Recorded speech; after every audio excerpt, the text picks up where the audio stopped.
Hi everyone, we're just waiting on a few more to join. We're due quite a few more, so we'll just give another minute just to allow everybody to join in.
Okay, good afternoon and welcome.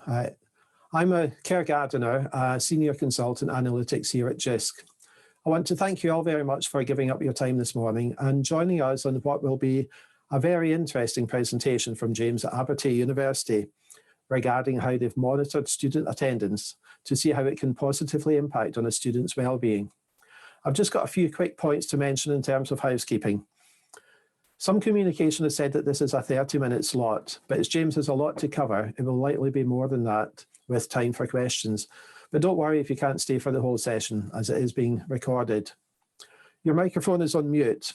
However, if you have any questions for James, you can post your question in the Q&A at the bottom of the screen, and I'm sure we'll have time to ask these at the end. If you also wish to ask a question directly during the Q&A, please select the raise hand option and we will take you off mute to speak when the time comes.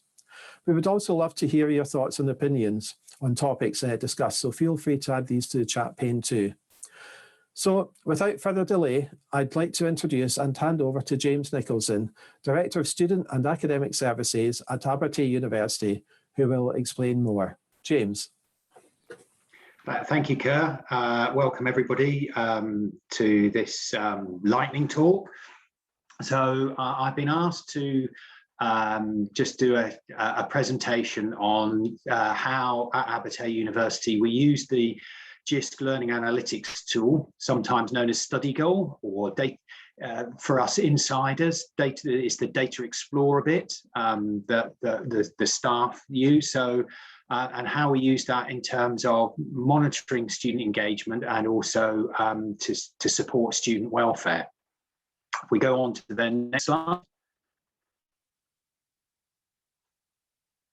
So yeah, so I've been asked to look at two things. So how we support student engagement and how we use the tool in order to support us with compliance with the Scottish Government guidance for on-campus teaching. Next slide. So I think the important thing for us at Abertay were what our principles were. You can see the 5, 2, 4, 6 points there. I'm not going to go over those other than just to say something about the process of how we got there. So this was a staff and student project, effectively. The student, and it was really important for us to get students on board because effectively it's their data. They're loaning us their data, and the purpose of why they're loaning us their data.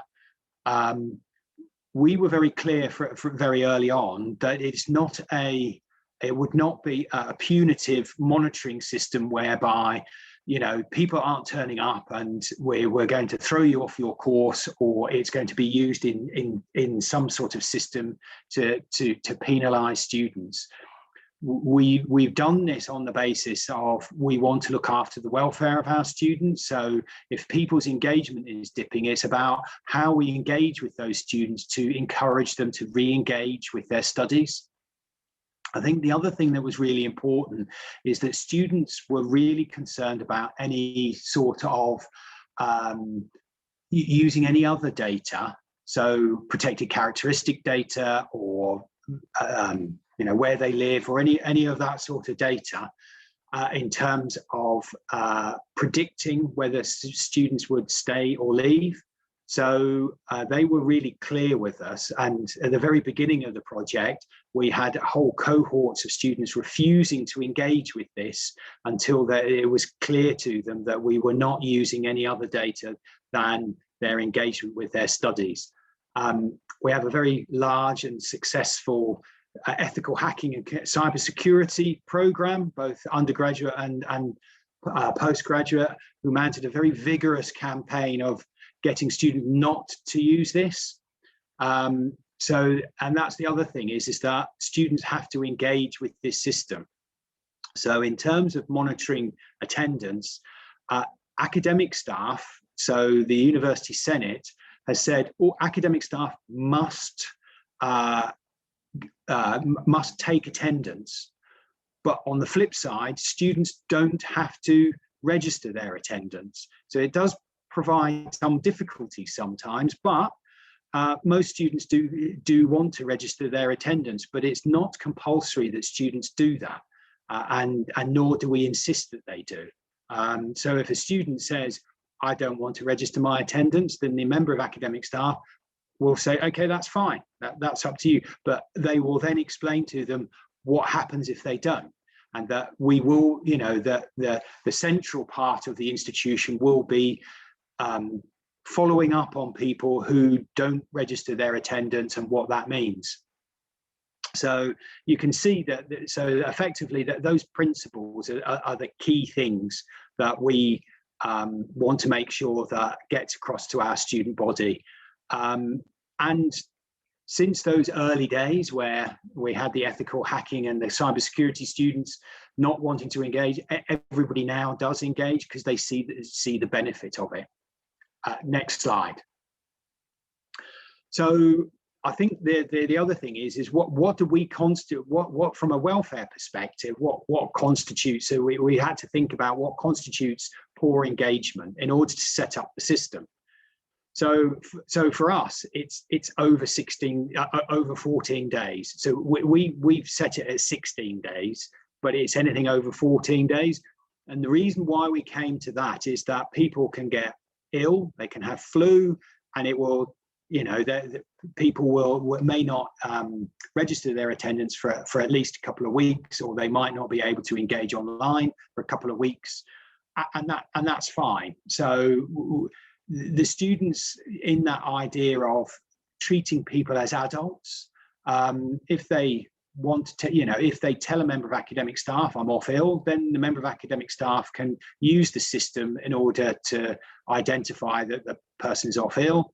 But likewise, when we then harvest the data, that's the best way I can describe it, in order to identify those who've had no attendance and no VLE usage over 14 days, we will contact the academic staff and say, we're going to reach out to these students. Is that, do you know something that we don't? And sometimes they do, and sometimes they don't. From an academic perspective, they see student engagement is lack of or sporadic attendance, and a lack of engagement with relevant online materials. And academic staff can go and have a look.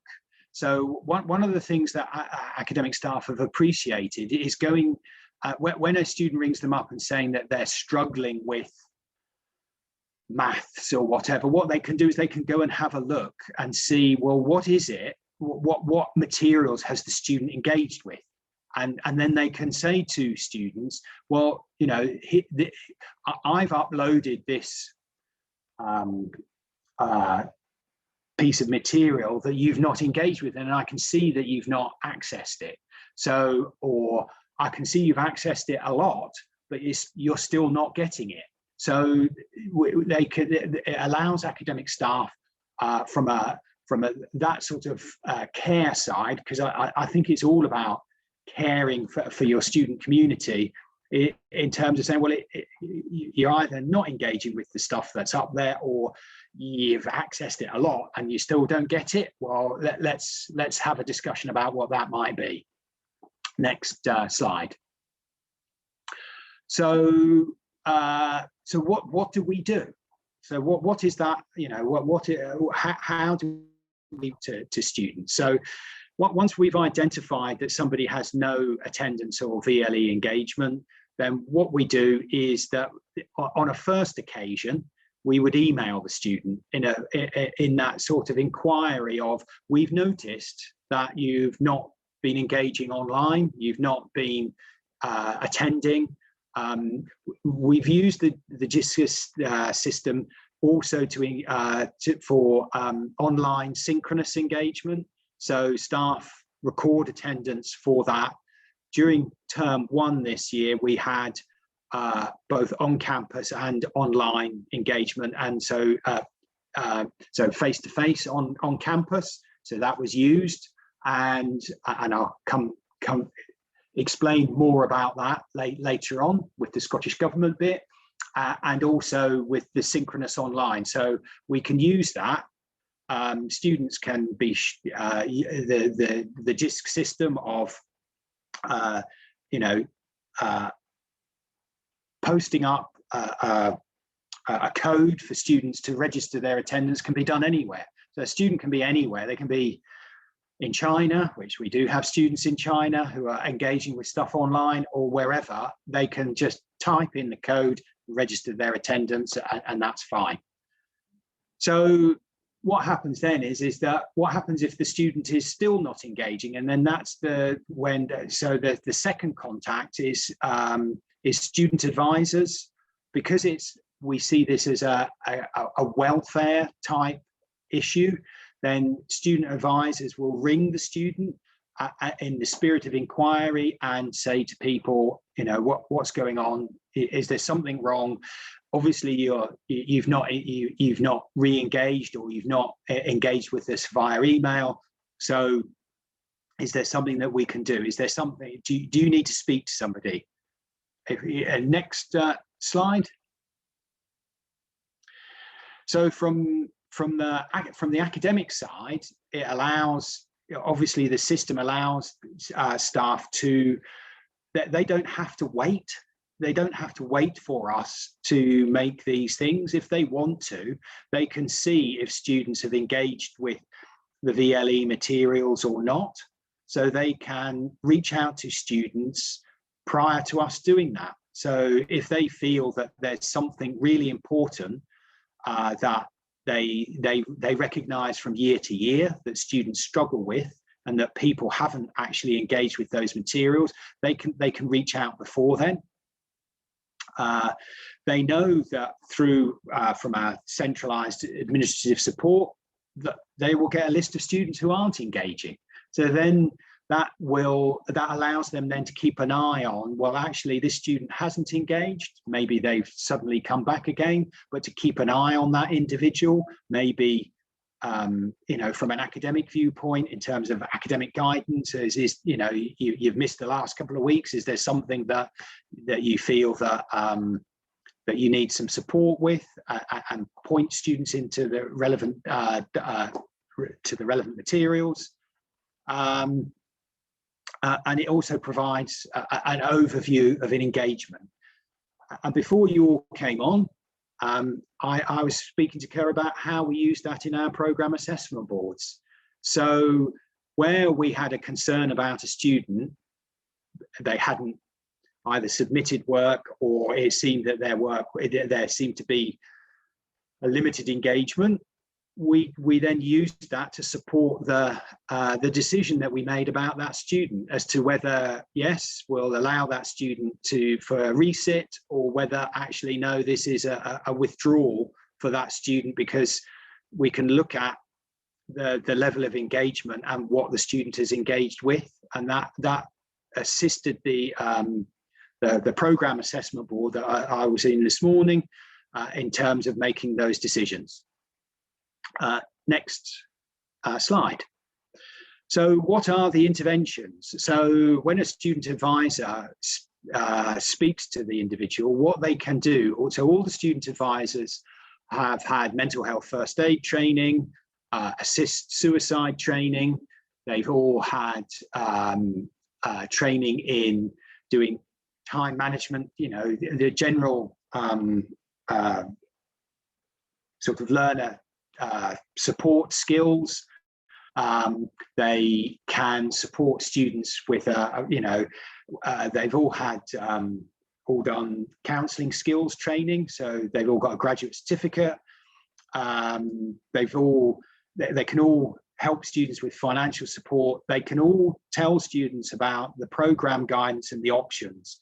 So rather than necessarily referring immediately out to counselling or whatever, they can listen to what the students' concerns are, see what they can do, and sometimes it's, you know, it's sometimes assisting the student in maybe gaining contact with a member of academic staff, or telling them about how to access counselling if that's what it is. So what they'll do is they'll support the student in accessing the right things, but they can also provide advice and guidance if it's up to a particular level. Next slide. So you go, okay, what's the, yeah, so we do all of this. So what does the data tell us in return? So I've got an example here of in term 1 this year, 2020-21, weeks 7 to 9 of teaching. So as you can see, so 261 students received that email saying, oh, here's a little prompt, you haven't been engaging. So, you know, so of the remaining 91 then needed to be contacted by a student advisor. And then, so then there were a further 22 whose engagement did not improve. And what we then do is those students are referred to the school academic advisor, and they chase that student up. Unfortunately, as you will guess, most of those students have actually they've withdrawn from their program of study without doing it officially. They've just sort of, you know, drifted off, and many of those students then get withdrawn towards the end of the term. But what you can see is that as we engage with the students, the numbers that we engage with, it gets smaller and smaller. And of those, the 91 students, most of those students, that we've caught them early enough so that they can do their assessments, that they know what they're doing. Some of those students need to suspend their studies because they've got ill health, or they've unfortunately during this time, some people have had family deaths because of coronavirus. So there's a lot of reasons why people might not engage, and what we can do is support them with, maybe what you need to do is stop right now and come back to the university next year. So rather than just letting them drift and get withdrawn, many are very grateful. So what we then do for those people that we have helped suspend their studies is we maintain engagement with them from the student advisor who first advised them with that. They will then contact them again towards the end of term 2.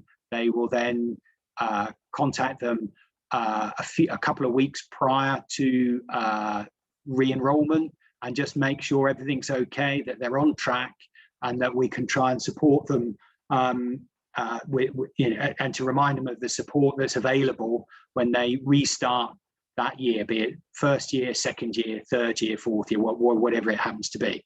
Next slide. So this is about compliance with the Scottish Government guidance for on-campus teaching. So the Scottish Government had a a percentage of students that we shouldn't have on campus at any one time. Not that they said this was broadcast in the news or anything, but it was 10%. So we're only allowed to have 10% on campus at any one time. So the way that we did that is that we decided that students would come onto campus, if necessary, for a 3-hour block of teaching by the programme. So Jisc helped us create what we considered what we called dummy modules for on-campus delivery. And we also had a separate check-in facility for things like the library and things like that. But what it helped us do is identify if there are any issues with public health. We had a list and we knew which students were on campus, when they were on campus, and whether we then needed to engage with them with the support of public health. The key thing for us and the key thing for public health was that the attendance is date and time stamped, so that helped them if there was a student, for example, who then came down with COVID-19. They could then look at the date and timestamp and whether we needed to then ask those students to isolate or not. Fortunately, throughout the time that we had students on campus during term 1, on not one occasion did we need to ask students to self-isolate who came onto campus for any teaching.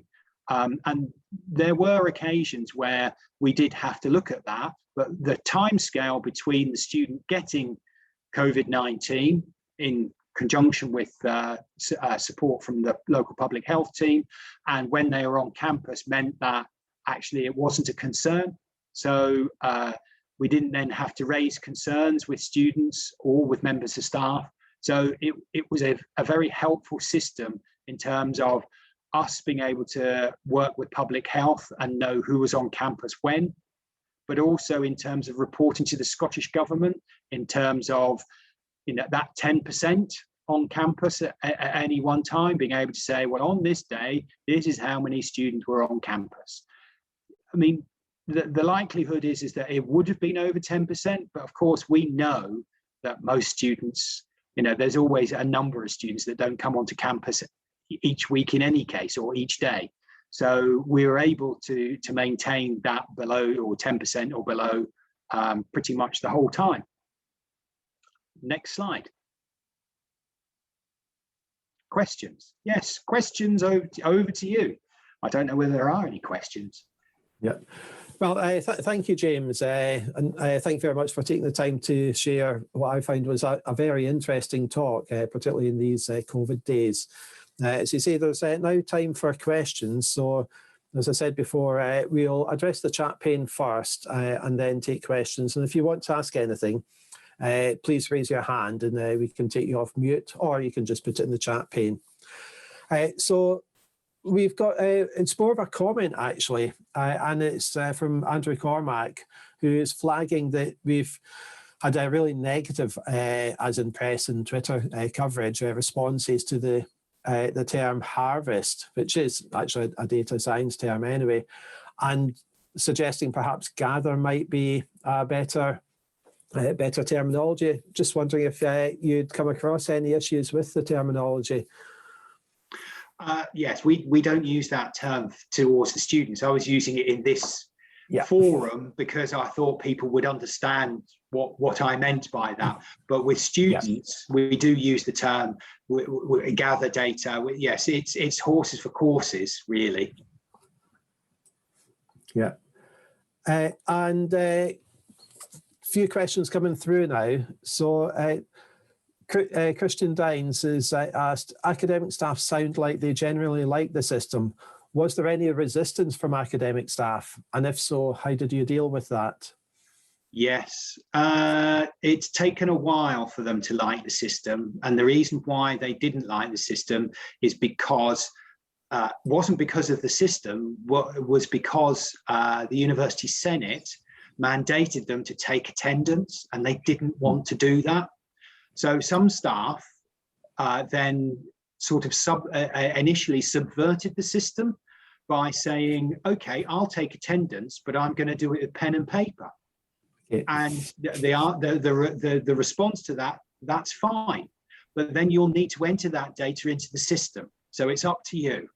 And that soon stopped people. Yeah.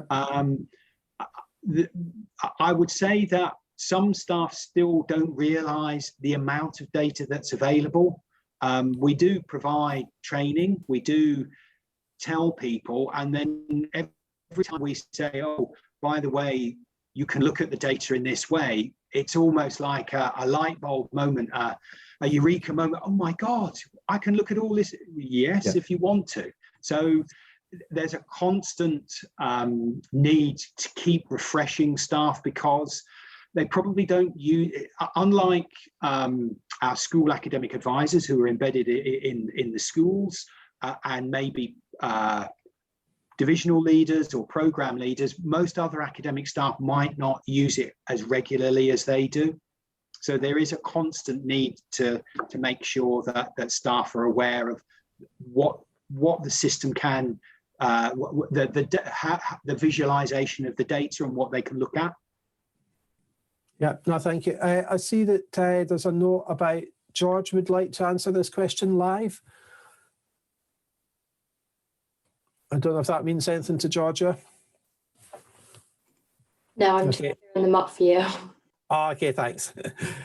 So Ruth's asked, I might have missed this, but can you clarify the roles and responsibilities between academic admin staff, academic and admin staff, especially in the advisor role?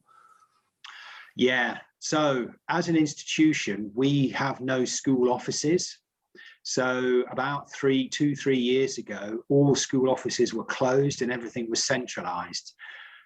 So academic staff are there to do academic advice. They're not to do, so we've made a clear distinction. They're not personal tutors, they're academic tutors. So that's the general academic stuff. So their role really is, if they have a concern about somebody, is to refer them on.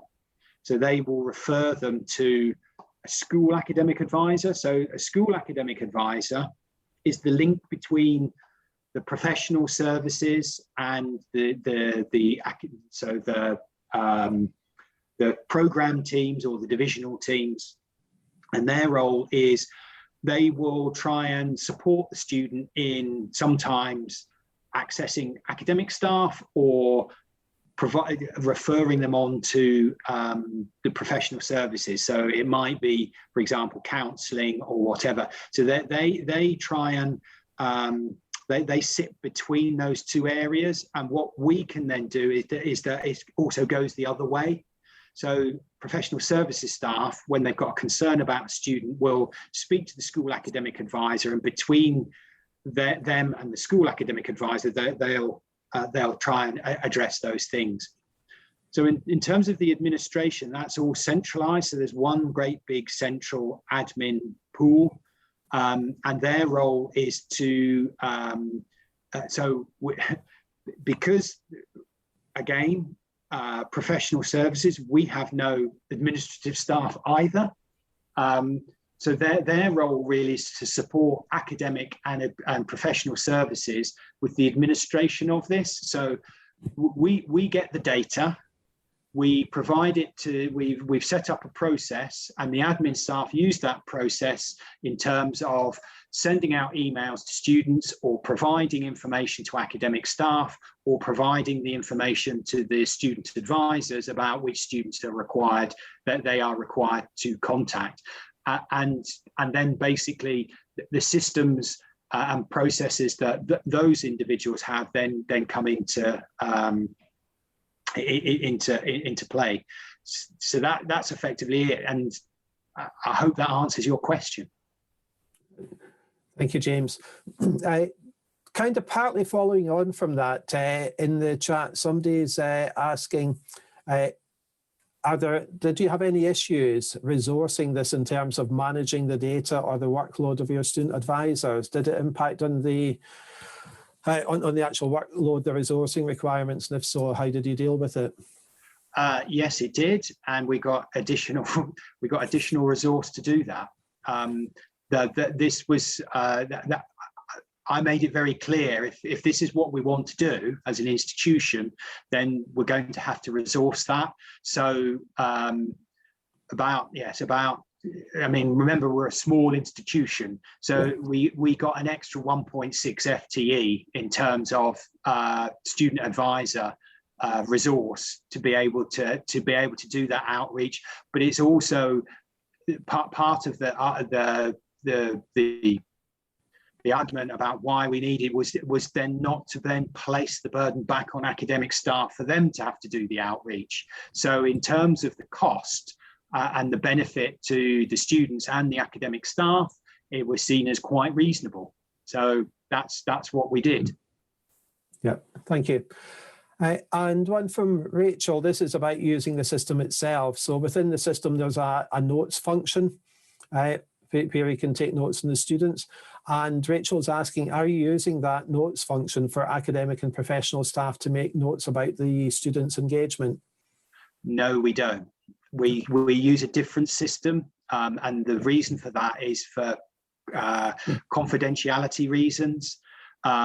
Because there can be many people linked to a module, and some of those people don't need to know what the issue is. So we don't do that. So what we do, we work closely with the school academic advisors and with, if necessary, a particular member of academic staff, and any interventions or anything are recorded on a centralized system, which the school academic advisors can have access to, so that they can see what's going on, we can see what's there, and that's why the school academic advisors are an important link. I should also say that the school academic advisor is a member of academic staff who've been given, I think, half or 2/3 of their time is given over to that, and then they can. So it's generally somebody whose majority has a teaching function, and they've been given this specific role. They still do some teaching, but then about half to 2/3 of their time is taken up with doing the school academic advising role. Yeah, no, that makes sense. And it's, even though within the system there is the ability to make a note private, that's then private to the individual tutor. And so where you need to share, in effect, sensitive data between a number, that's why there's specialist systems for that. One from Scott up at UHI. Have you managed to gauge the impact on retention, success and satisfaction? Well, yes. The issue there is that in terms of retention, I've looked at the recent HESA stats. Our retention figures aren't that great. So we're wondering, what is it? So my argument is it's probably part of it will be the pipeline.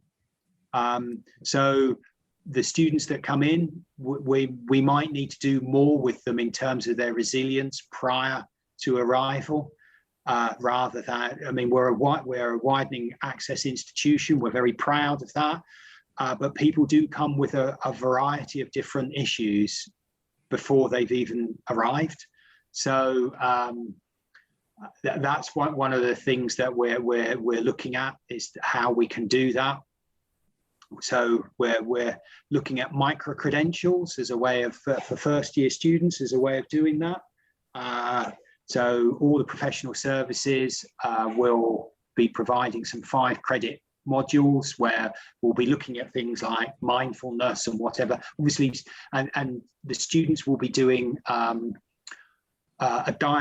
they say it's a diagnostic, but it's not a psychological diagnostic tool. It's really a thing to identify where somebody feels that they need more advice and guidance on, and so if they think that their academic writing skills aren't very good, then it will suggest to them that that's the micro credential that they need to do. Or if they say they struggle with their mental health, they might be focused towards doing something on mindfulness, that sort of thing. But there's a whole range of these micro credentials that we're trying to build up at the moment. So in terms of this system, it's good because we do catch students, and as I said, some students suspend their studies as a result of this, but we're probably catching students earlier who want to leave, and so what we try to do is help students leave in a good way, and leaving the door open for them to return if that's what they want to do. So so the 18-19 figures, I think, got released the other day. It hasn't done much to that, but then we only really started using this system in 18-19. So we feel that things have got better, but it's only once we get the statistics really that we'll know.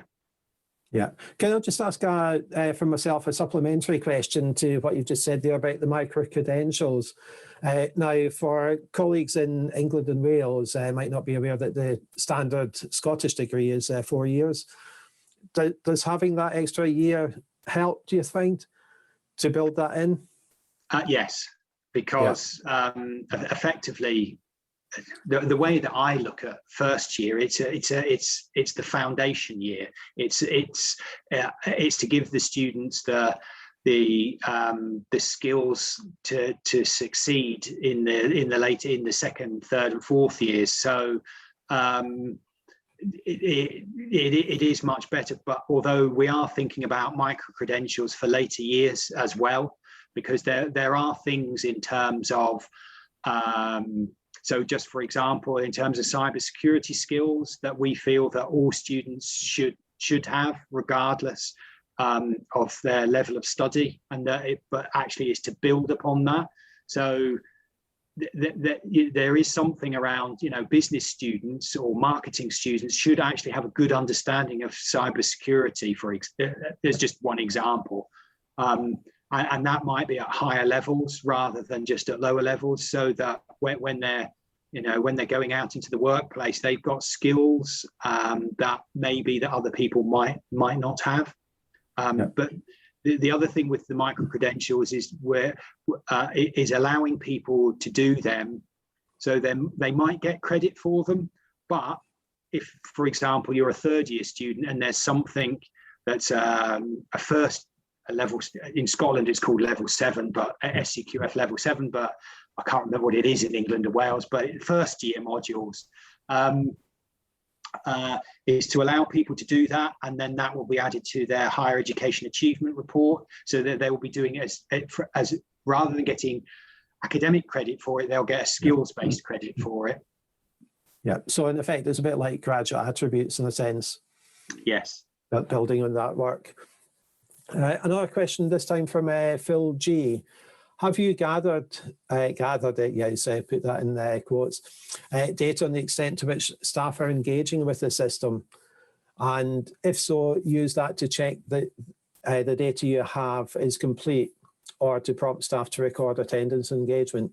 So really, are you using the data from the staff to monitor the effectiveness and how well the system's getting used?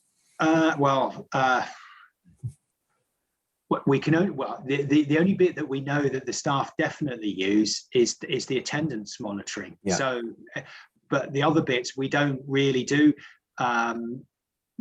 We know anecdotally that staff do use it because they're using it in order to be able to reach out to students. When students come to them saying that they don't understand something, they're saying what they're doing is they're then going, let me go and have a look at what you've accessed. So they're using it from an advising point of view and saying to people, well, yeah, you are going to struggle with that because actually you haven't accessed these things here. Yeah, that's all I can say really. We don't really monitor staff and their use of the tools. But I'm guessing that from what you've been saying, staff do seem to be finding it useful, like all the various aspects of it. So in that sense, they will be using it. Like anything, there are people who adopt these things and use it, and there are other people who see it as an imposition and why should I use it? And it's a hearts and minds thing. You have to and some people it's just very difficult to, I think there's an 80-20 rule. About 20% of people are always going to find a reason not to use something. Yeah, no, absolutely. Alison's asking, is module data available to all academics on team top modules? Now, I could perhaps kick in with this first of all, because within the Jisc system, it is very much in the ownership of the institution as to what people can see. So it's really up to you who can see. But perhaps you could tell us what you do at Abertay, James. Yes. So if it's a team taught module, everybody on that module has access to the data. Everybody, because it's a team thing. With the 3-hour blocks, where it's program-based teaching, the whole program team had access to all the data. So then they can look at which students are attending, which ones aren't, and that might also help them in terms of when they're advising on a modular basis. But yes, we've tried to open it up as widely as possible, but within we're not going to give people access to things that they don't need, because it just clutters up the system, and people don't like clutter. Yeah. And just to clarify what I said there was that within the Jisc system, within the data you send to us, if your staff are linked with a module, then they can see that module data, but you can also add in other staff to it. Now, one from Simon Jupp, this goes back to a point you made in the presentation about the ethical hacking lobby, who you said were initially having some kickback to it. And Simon's asking, have they acknowledged the welfare support benefits realised since the launch? Have you had any further dialogue with them? Yeah, well, no, yes, they do. What their concern is because Jisc, being a really good organisation, posted what all the possibilities were with using the system. And so what they did is they focused on all the things that we weren't using. So if you want to have, if you want to link the data, if you want to have, if somebody's disability or whatever in there to help you identify students that might be at risk. So sort of, that predictive type thing, that's what they were railing against. And we had to explain to them, we've turned all that off. We're not using it. But that they had to be reassured that we weren't, because I think they were really concerned that we were using characteristics of people that don't necessarily mean that they're going to pass or fail. So so we just said, well, we're not using it. Yeah, so I think in general, my experience is that most universities using the system are using it to help inform and provide insights to staff who then make the interventions and make the decisions. And I think that ties in with the, the kickback we saw with the various schools exams processes last year around the AI auto marking. But got another one here, which is slightly different. It's what's the policy and processes with international students and their visa requirements? Yeah, so this is quite. I mean, I know Jisc have got the plus side where you can do this, but what we do is again, if through the system that we've already set up, if it's an international student, then somebody will have a chat with them and say, you really, in terms of your visa, you need to engage, but it's not from a waggy finger point of view. It's more of a case of, in order for you to progress, you need to engage with the teaching and the materials. It's not people don't do it from a waggy finger point of view. We have other methods in terms of that UKVI require, and that we do that in a different way. We tend to use this much more of a, we want you to engage, we're concerned about your welfare, rather than this punitive way. If a student doesn't engage effectively, there's the potential of them being withdrawn, and then if they've got a visa requirement, then we'll have to report that to the UKVI, and that's that's what we do. So, but we try to do it from a very much a welfare perspective and an engagement perspective, and that seems to work well because, and to be honest, most of we don't have thousands of international students. We're talking hundreds at our institution, low hundreds as well. Most of the students are doing postgraduate programs, and most of them engage. So we've never found it to be an issue, to be honest. If it became an issue, we'd probably have to think about it a bit more carefully. But at the moment, we know what's going on. We know about the engagement points, and we continue to do that, but just outside of the system. Thank you. And another one from Scott, who's saying, interesting that your staff have different rates of adoption. Do you foresee an issue where a student knows that you have the data and you didn't intervene and they failed, then they hold you accountable? No, because the students are told very early on they're adults. It's up to them, about their engagement. It's not our responsibility. Our responsibility is is just reaching out and just saying, do you need any support? The student, if they're not engaging on the VLE, we've got all of that data. So it's not just based on attendance. So if somebody's turning up and not using the VLE, we would contact that student because there's something in there that's telling us something. Because you'd expect people to, if nothing else, students go onto the VLE and access the assessment tools and looking at all of those things. If they're not doing that, then there's presenteeism is not what we're... No, Scott's actually come back and given a clarification, is that the situation he's envisaging is if the staff reach out in one module but don't reach out in another module, so you're getting a disparity between experience. Do you see that being an issue? I guess it is. Well, it can be an issue. Yeah, I suspect it probably does happen, but that's our contract with the students is that we're using the data from a welfare perspective, and that's what we're doing. If academic staff then use the data to intervene earlier than those things, then that's really down to them. But we've made it really clear that we're using it where we can see X, Y, and Z in order to do an institutional reach out, as it were. Yeah. No, thank you.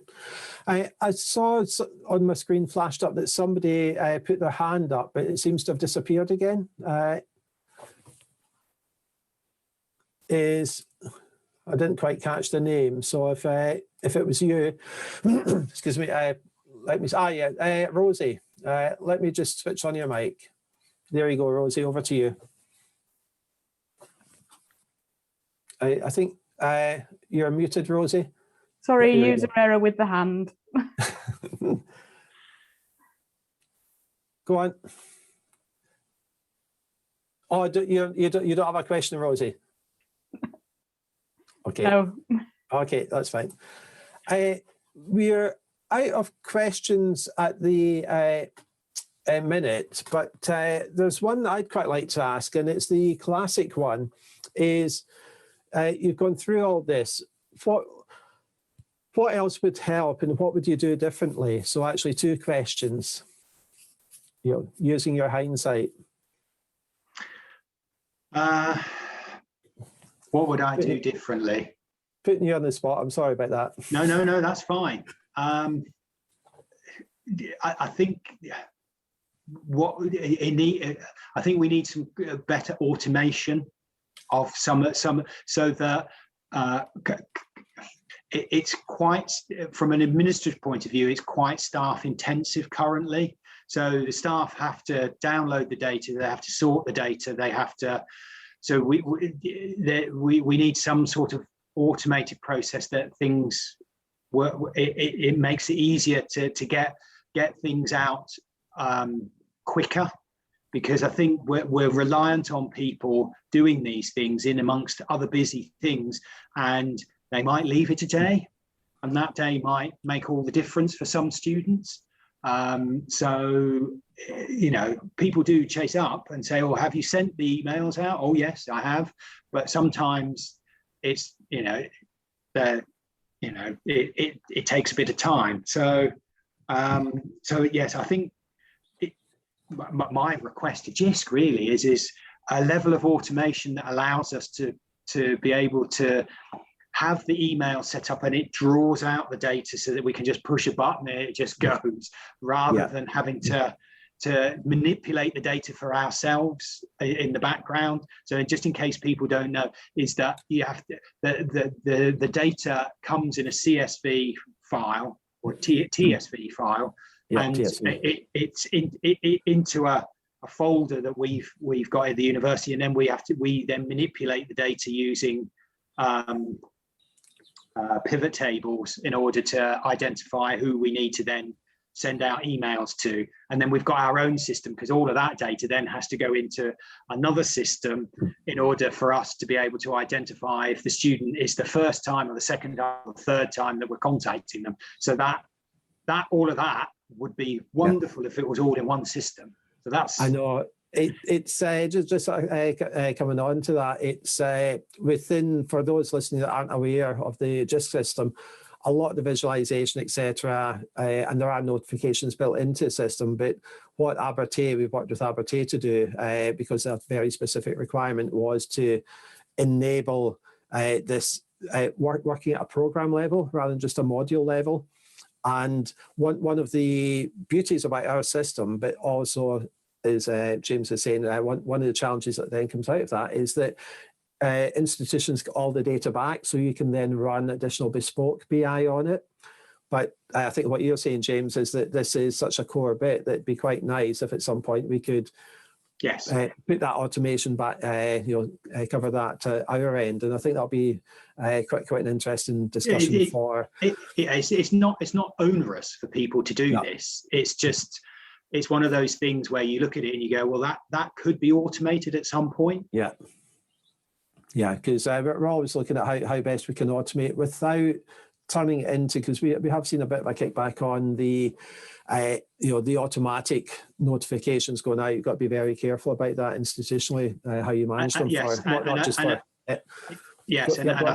I think that's one of the things that that we recognised quite early on, is that we need to have academic staff input before we send out any emails, because students will go to academic staff and tell them things that they might not have told other people, and that we're not collecting through the analytics system.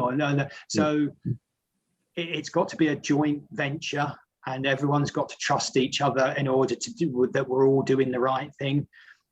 I would say also that when we're looking at VLE and attendance, that engagement, we're doing it for the program. We're not doing it by module. So what we're looking for, so if a student is engaging in one module but not another, that what we're considering there is well, actually you are engaging. It's that you're choosing to engage more in one thing and not in another. And you're an adult, and you that's your decision to make.